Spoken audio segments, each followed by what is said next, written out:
पुण्याच्या शांतता कमिटीच्या बैठकीमध्ये राडा झालेला आहे। पोलीस आणि नागरिकांमध्ये समन्वय राहावा यासाठी ही बैठक आयोजित केली होती आणि बैठकीमध्येच नेमका गोंधळ झालेला आहे।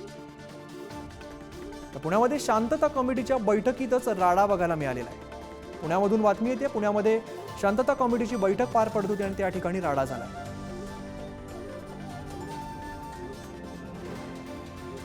अधिक माहिती देतात आमचे प्रतिनिधी ज्ञानेश्वर, पुण्यामध्ये शांतता कमिटीच्या बैठकीतच राडा बघायला मिळतोय। पुण्यातले नागरिक आणि पुणे पोलीस यांच्यामध्ये समन्वय असावा याच्यासाठी पुणे पोलिसांकडून या बैठकीचं आयोजन करण्यात आलेलं होतं। पुण्यातल्या लोहिया नगर परिसरामध्ये ही बैठक जेव्हा सुरू होती तेव्हा या सभागृहामध्ये कशा पद्धतीने गोंधळ झाला हे व्हिडिओमध्ये दिसतंय।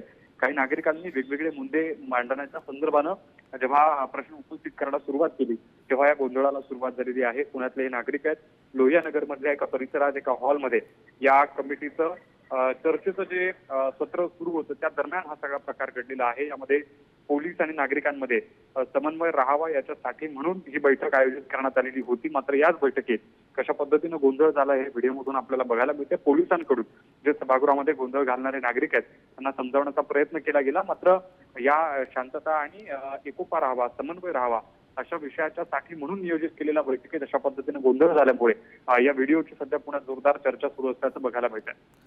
ज्ञानेश्वर, हा जो सगळा वाद झालेला आहे त्यावरती मग शेवट तोडगा निघालाय की नाही?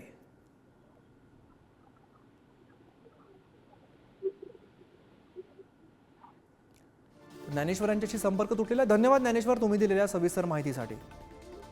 तर पुण्यामध्ये शांतता कमिटीच्या बैठकीमध्ये राडा झालेला आहे। पोलीस आणि नागरिकांमध्ये हा राडा झाल्याचं बघायला मिळत आहे।